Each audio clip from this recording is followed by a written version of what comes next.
லூஃபிக்கு நிறைய பவர்ஃபுல்லான ஃபார்ம் இருக்கு. இந்த வீடியோல டாப் 5 பார்க்கலாம். கியர் 5 ரொம்ப பவர்ஃபுல்னு நினைச்சீங்கன்னா நோ. Fifth nightmare form. இது வந்து ஒரு டைம் மட்டும் தான் லூஃபி யூஸ் பண்ணியிருப்பான்.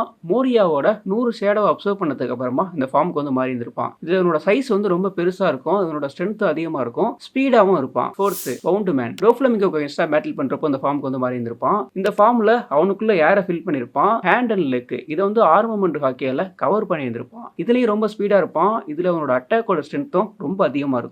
டேங்க் மேன் கிராக்கருக்கு அகேன்ஸ்டா பேட்டில் பண்றப்போ இந்த ஃபார்முக்கு வந்து மாறி இருந்திருப்பான். இதுல அவனோட ஸ்டொமக் ரொம்ப பெருசா இருக்கும். அதை ஆர்மமெண்ட் ஹாக்கியாலையும் கவர் பண்ணி இருந்திருப்பான். இதுல அவனோட டிஃபென்ஸ் வந்து ரொம்ப இன்க்ரீஸ் ஆயிருந்திருக்கும். 2 snake man. இது வந்து கட்டாகுரிக்கு அகேன்ஸ்டா பேட்டில் பண்றப்போ இந்த ஃபார்முக்கு வந்து மாறி இருந்திருப்பான். இந்த ஃபார்ம்ல கியர் 4th மத்த 2 ஃபார்ம் இருந்தது. அதை கம்பேர் பண்றப்போ சின்னதா இருப்பான். இந்த ஃபார்ம்ல அவன் பஞ்ச் பண்றப்போ அதோட பாத்தையும் இவனால சேஞ்ச் பண்ண முடியும். ஃபர்ஸ்ட் கியர் 5 கைடோ அகைன்ஸ்டா பேட்டில் பண்றப்போ தான் அந்த ஃபார்முக்கு வந்து மாறி இருந்திருப்பான். ஃபர்ஸ்ட் கியர் 5 நான் ரொம்ப பவர்ஃபுல் இல்லைன்னு சொன்னோம்னா இது வந்து இன்னும் ஃபுல்ஃபில் ஆகல. இதுல இன்னும் நிறைய வேரியேஷன் வரலாம். மேபி 6th கியர் வரதுக்கான சான்ஸுமே அதிகமா இருக்கு. உங்களோட ஃபேவரட் ஃபார்ம் என்னங்கிறத கமெண்ட் பண்ணிட்டு அப்படியே நம்ம சேனலையும் ஃபாலோ பண்ணிக்கோங்க.